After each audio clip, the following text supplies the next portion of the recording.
everybody. I'm thrilled to be here. Is it I'm just very, me, or is the your volume is really low? Or is it just me? is it just you? How's that? It's possible that it's just me. Uh, Can everybody else hear well? yeah, yeah. I think you're good. I think you're good. You're good. Okay, so should I go at take three? You're right. Okay, take three.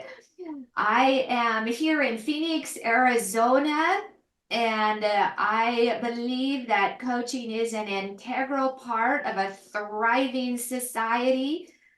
I got my first coach way back in 1997, and I've never been without a coach. Even though I'm a master certified coach, I have always had a coach. And so we are here today to help you really become an effective salesperson when it comes to selling your coaching services. Selling and coaching have a lot in common.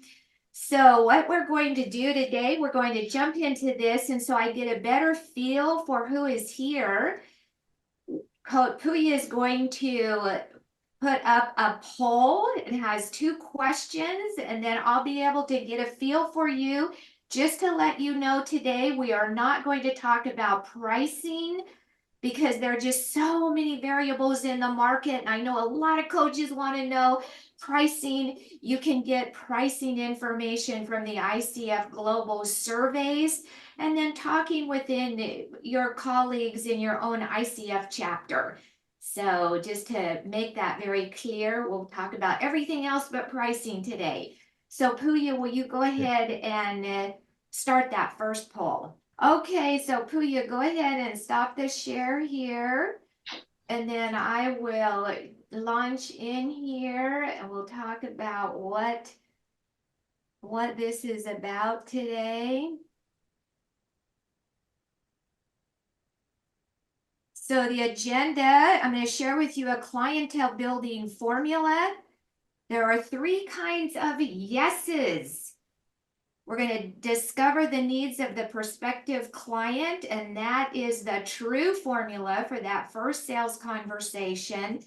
And then we will have breakout rooms where you can practice.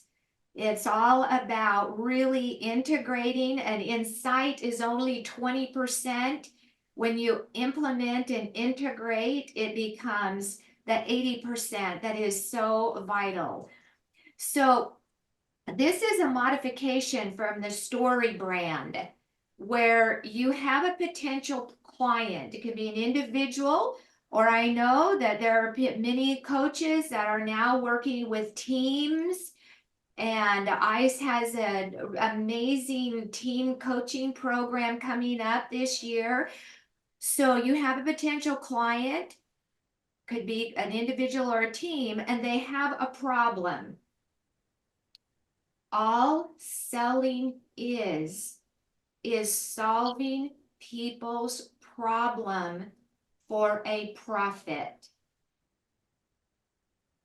So if you can get that definition, that's all it is. We are here as a partner for them to solve their problem, and we get paid. So they have a problem, they meet you. You have the coaching expertise and the tactical empathy.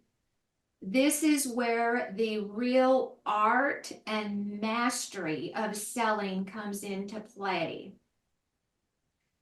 So, tactical empathy is the art of influencing by you articulating how the prospect is thinking and feeling about their problem without agreeing, disagreeing, or sympathizing.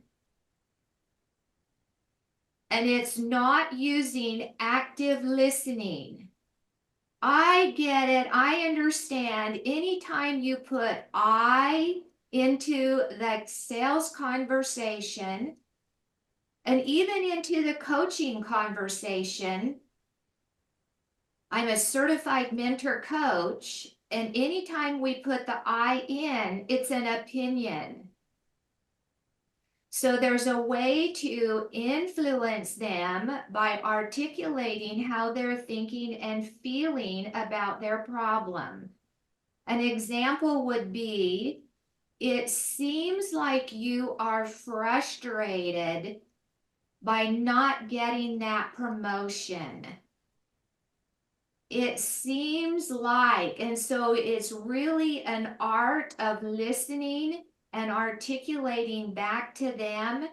And that's when they feel like leaning in and having a connection with you. So you have a process, you have the core competencies, and together you are going to co-create a plan with that prospective client. Then you must call them into action. Next week, I'm going to do a program, an ICW webinar on calling them into action.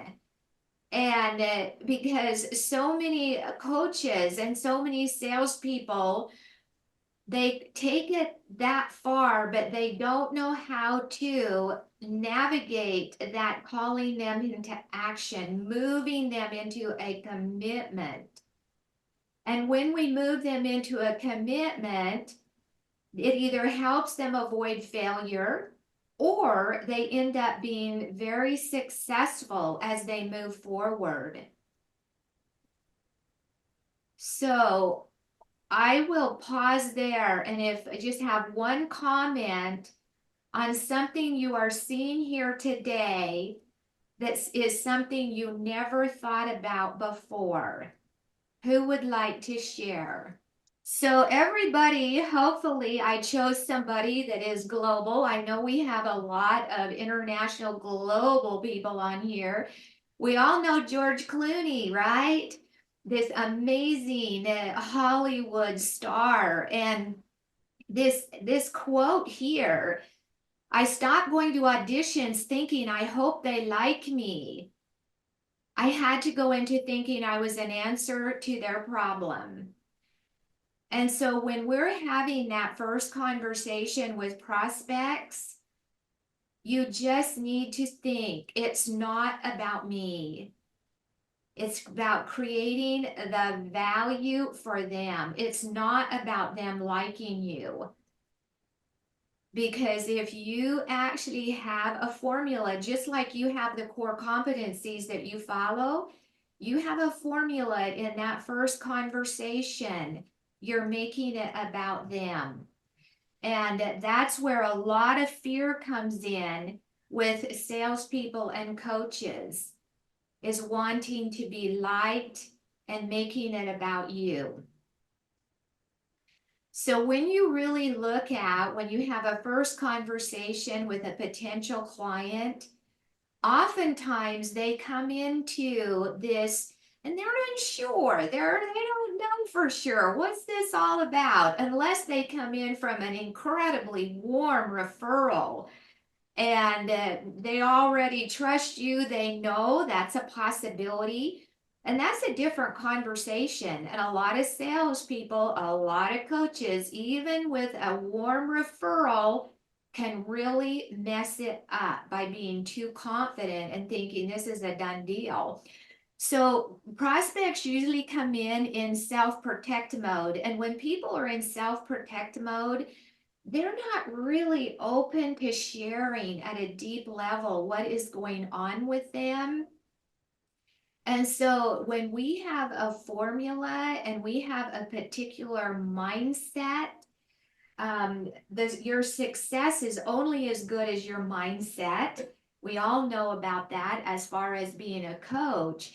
And the goal here is to have them really start trusting the process and trusting the relationship. And notice here at the very down here, it's all about listening and moving people from an I to a we. So many of the different definitions, like what is coaching? We hear, oh, we're thinking partners, we're XYZ. And I think it's really having an intentional conversation to help people go from where they currently are to where they want to be. So this is the goal here, that they see you as a partner and start developing trust with you. And when you follow those core competencies, take yourself out of it, just like we know. We don't have an agenda for our client. We have them bring the agenda. And so it's the same here. Yes, you like it? I just saw this quote recently. Being listened to is so close to being loved that most people cannot tell the difference. And I can tell you, people do not feel that they are listened to. And as that coach, when we're listening to our clients, that is what causes them to continue to re-up with us. There's a book that had changed my world, and it's The Promise That Changes Everything. I promise not to interrupt you. It's by Nancy Klein. And as a certified mentor coach, I listen to tapes of coaches, and coaches are often interrupting their client and their thought process. Even nodding can be an interruption. The ums, the ahs, it can interrupt people. So I'm talking here at a little bit deeper level, but especially all through our whole process. So start practicing that, even at home. Just start finding out. I promise not to interrupt you, and find out what happens in your personal relationships. But clients are looking. They want to express. They want to listen. They want to have somebody to listen to. And that's how that they lean in. And so in that first conversation, even as in the coaching conversation, people will give us superficial details, a little bit of facts, some opinions. If we're really, really good, we find out how they feel about their problem, what their insights are on what is causing the problem, and what it will mean to them. So it's really, what will it mean to you? So the first question we always ask when people reach out for coaching is, what's prompting you to inquire in coaching? And then we get out of the way and we take them as deep as we can. What will it mean to you? So there are three kinds of yeses. A counterfeit yes is when a prospect plans on saying no, but feels yes is an easier escape route, and they're disingenuous. Now, as coaches, we know when a client is kind of being wishy-washy with us. Do we ignore it? Do we ignore when they are playing hokey pokey as far as making a commitment? We know, right? And do we call it? Do we say, it seems like you're not quite sure here? It's the same thing in a sales conversation. They will respect you more. If you feel that they're being wishy-washy, whatever, then you can flush that out right then and there.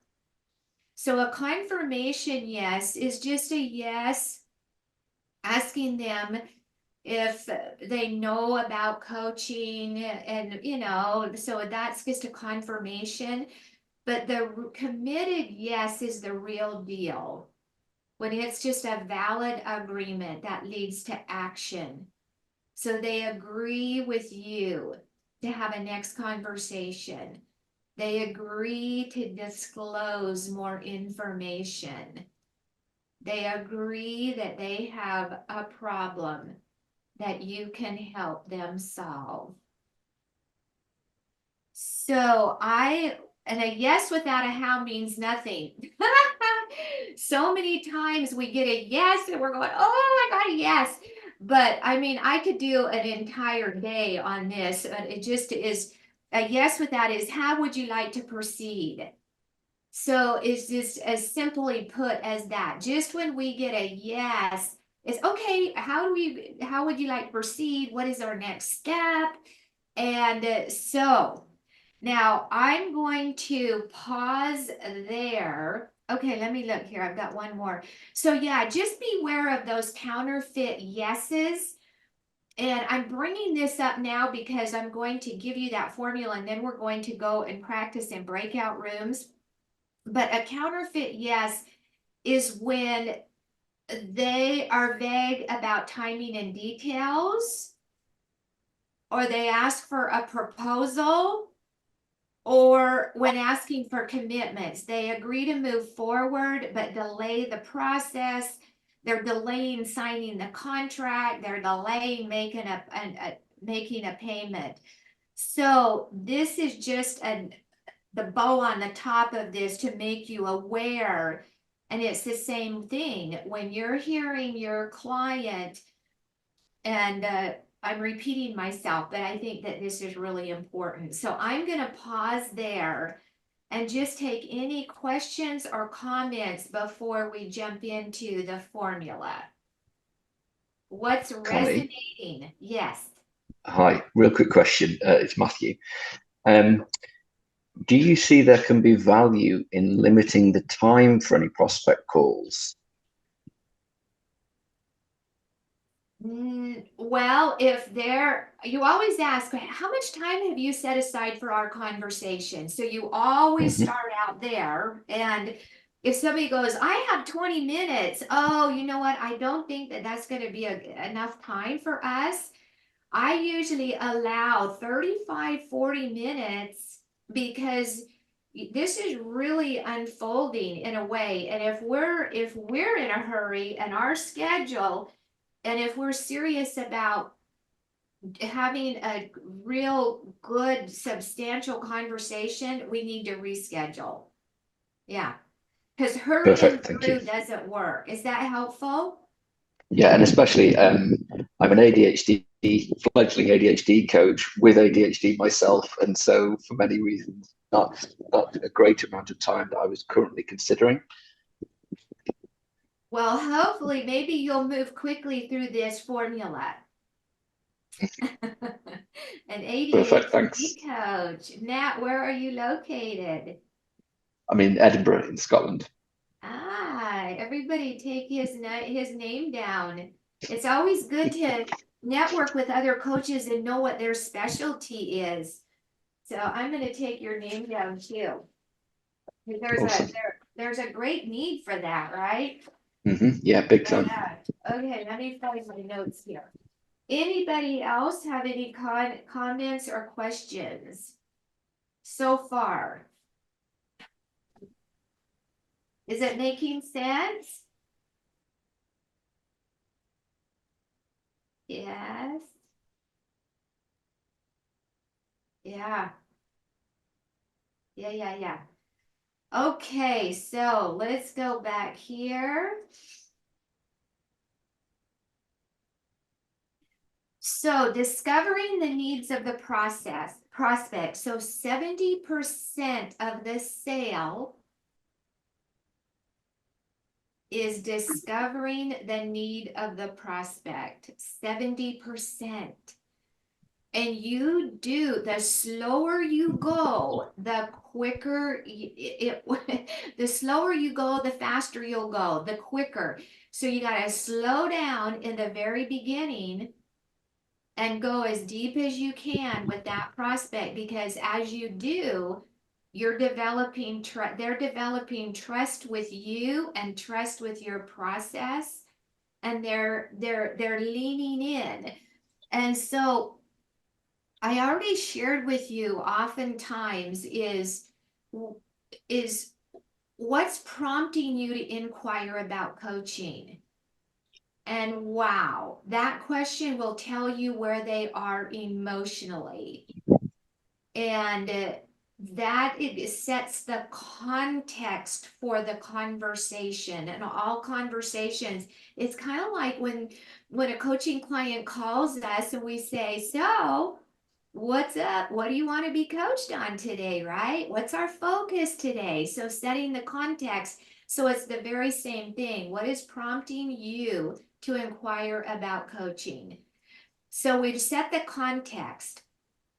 Then and these are all thought shaping questions, because the more that you ask and pause and not interrupt them, they may be saying things they've never heard themselves say before, and it surprises them. So what is your desired situation? And that sets the stage. So you can use the same type of question and word it according to you. What is your desired situation? And they say, well, I had been passed over for promotion and we've got another one up and I want that promotion. Okay. And so to be able to say, what will that promotion mean to you?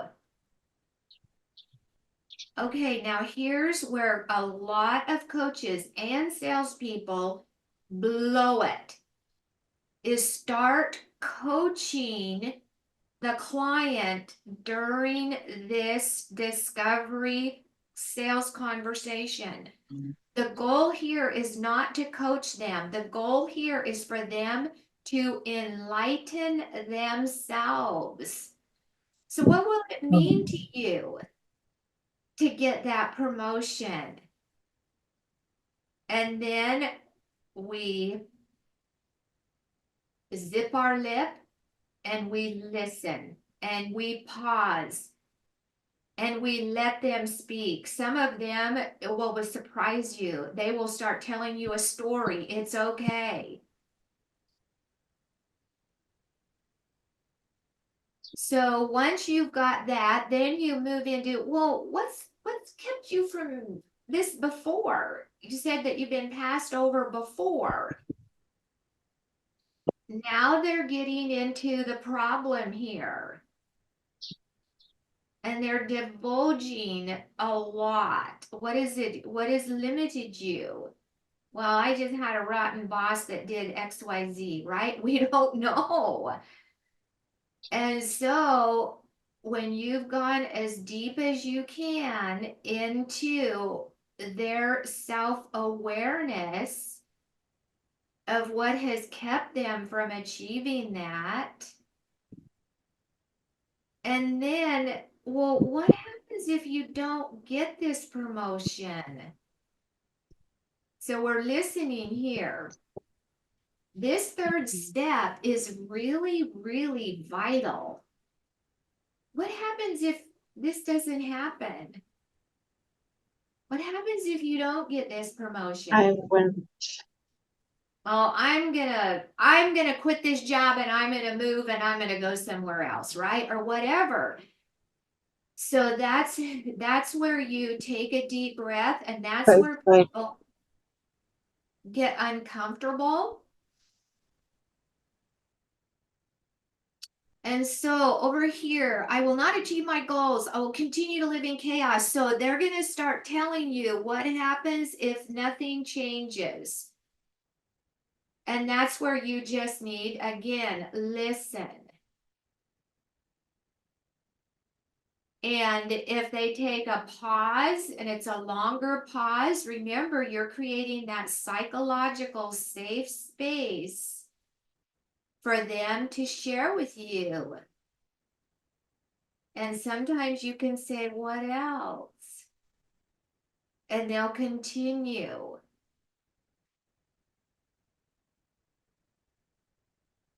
So a prospect has 5 characteristics. Number 1, they have a problem you can solve.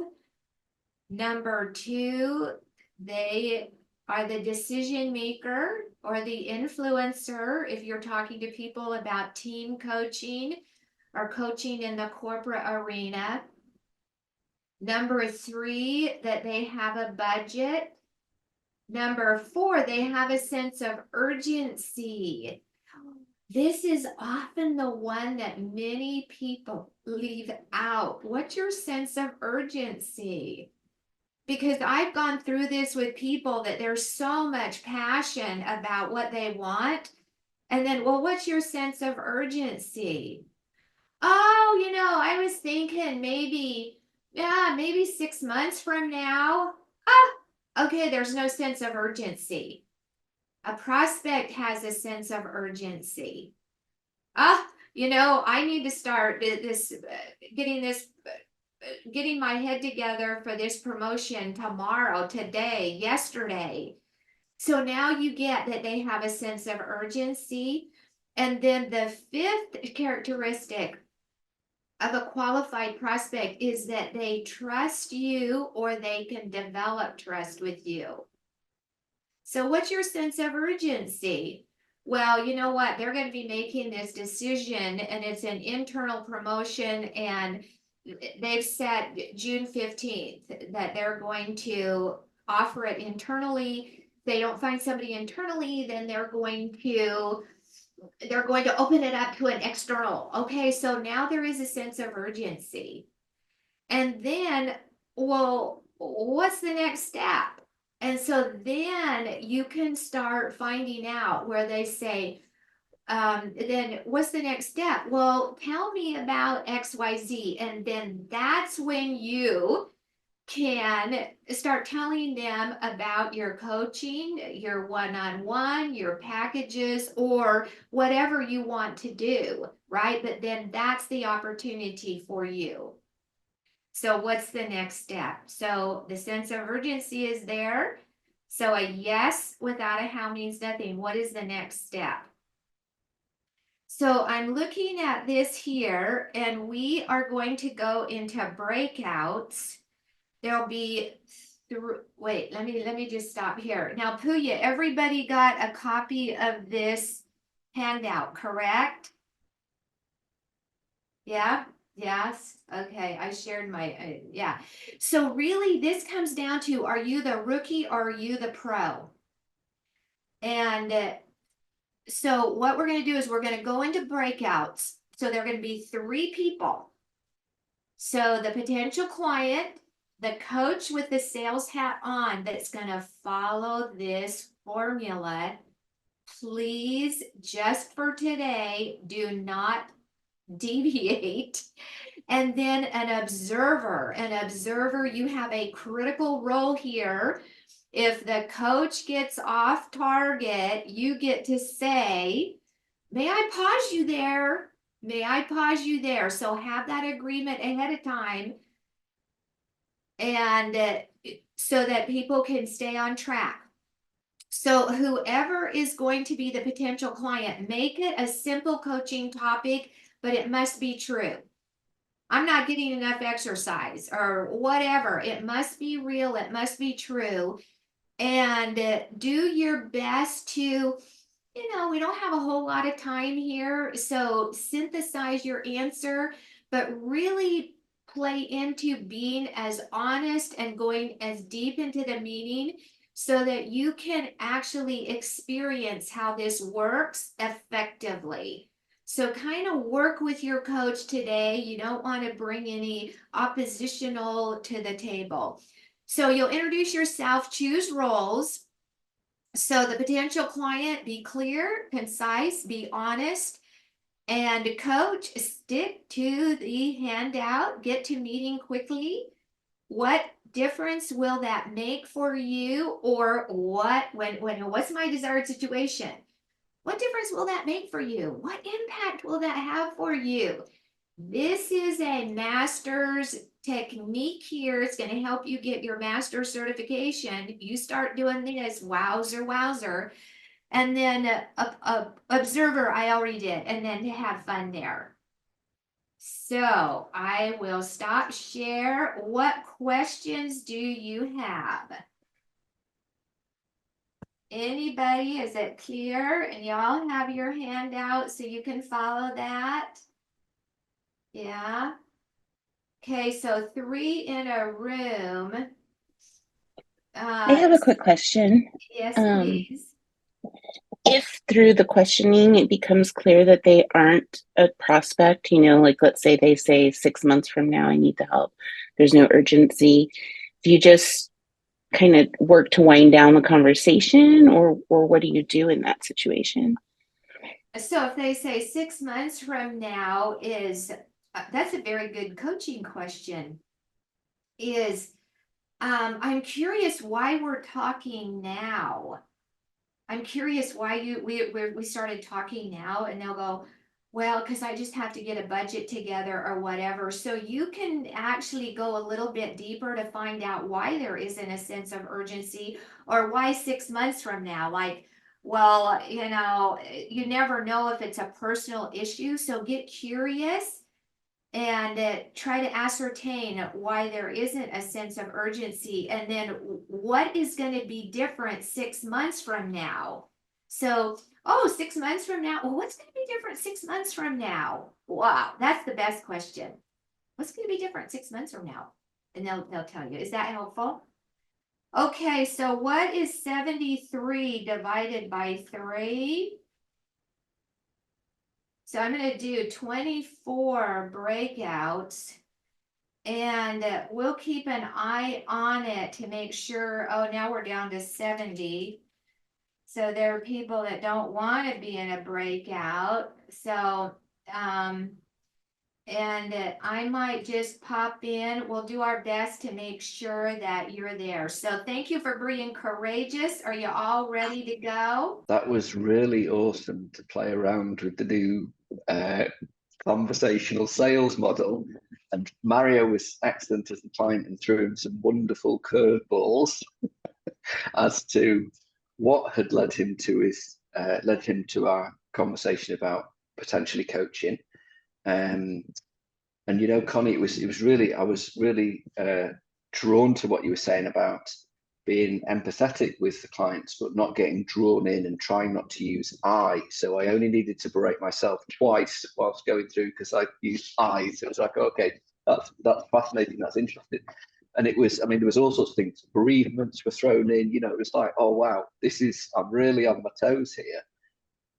But I really enjoyed Mario's playfulness, because that's precisely what you could get with any potential client.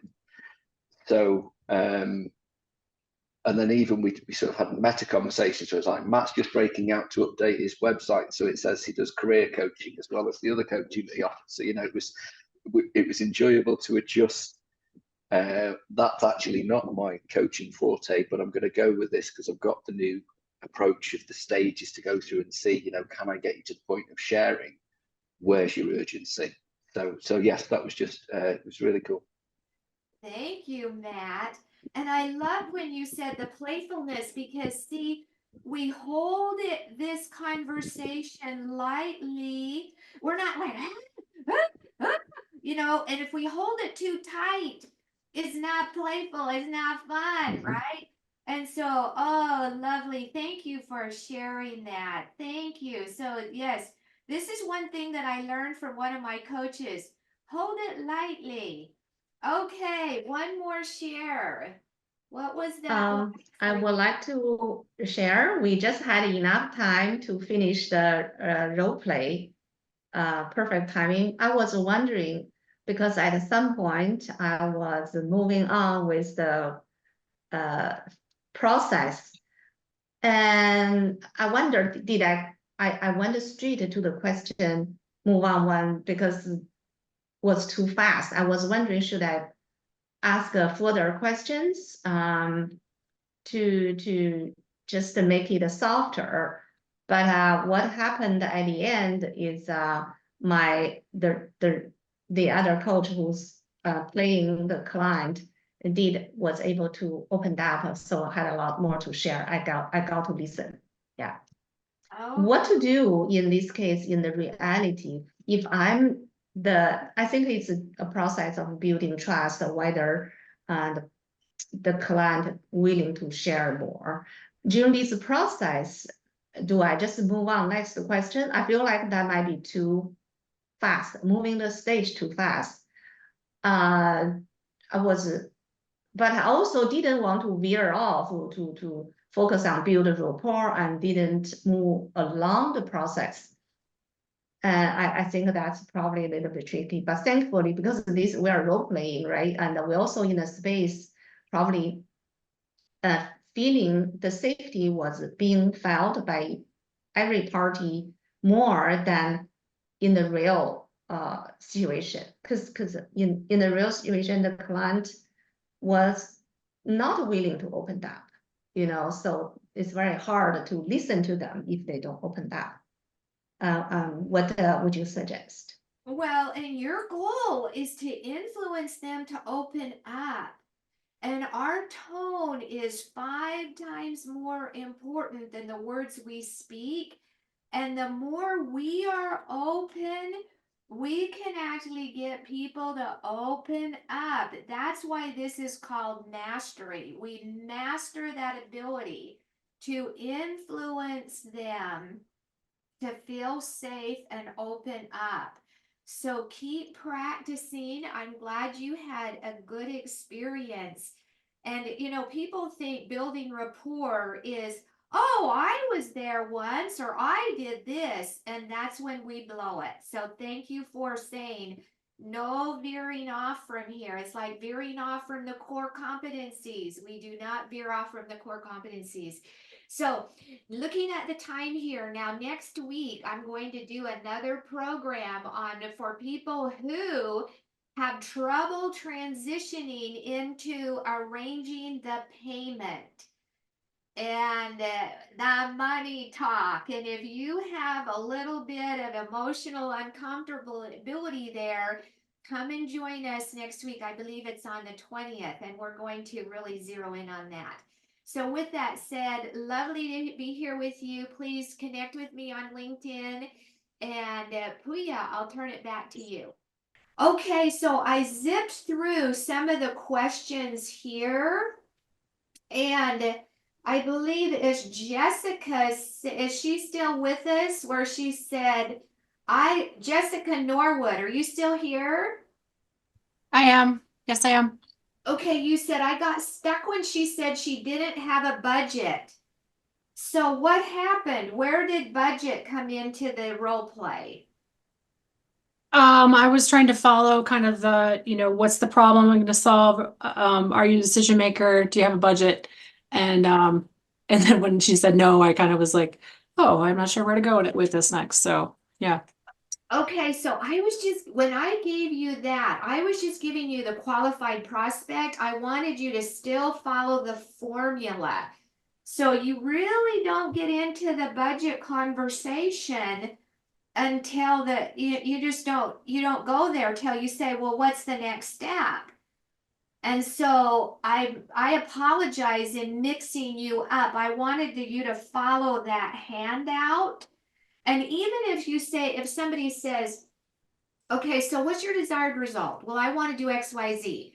What has kept you from that? Well, I don't have a budget. Okay, so if they do bring it up there, I don't have a budget for coaching, but they're engaging in a conversation. And to be able to say, well, what happens if you're not able to achieve your desired result? So because people can find the money, people will find the money if the need is strong enough. So I apologize that I wasn't clear enough on following that. Does that make sense? It does, and I did go to back kind of the handout and try to follow that afterwards, so that makes a lot of sense. Okay, good. Yes.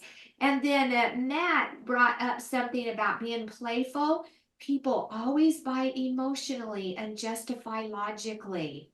Even the really, really smart, rational engineers, or they will buy emotionally and then justify logically.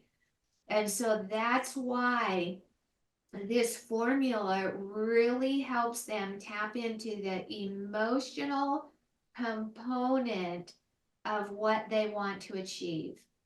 So, what other questions does anybody have?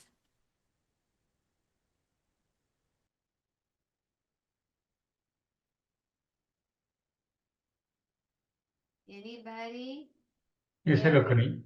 Hello, Yes. Connie. Sorry, you said before you used the term there are several characteristics of qualified prospect, among which the budget, the trust, and things like this. Could you repeat those that you had in mind? Yes. They have a problem you can solve, first and foremost. Number two, they're the decision maker or the influencer. Number three, that they have a budget. Number four, they have a sense of urgency. And number five, they trust you or you feel that you can develop trust. Yes? Thank you. Shiv. Connie, I just put that in the notes, in the chat. I had that in my notes, so as you were saying it, I posted it in the chat. Oh, thank you. Thank you. Yes, Shiv. Hi. Hi, Connie. Thank you so much for such a lovely session and getting so many nuggets. My question is, this works excellent in one-on-one sales, one-on-one conversation with the client. Do you suggest the similar way for a group conversation, like when I do my webinar for a group of people and navigate through them and then sell my coaching program? How it can be different for speaking to group and enrolling them?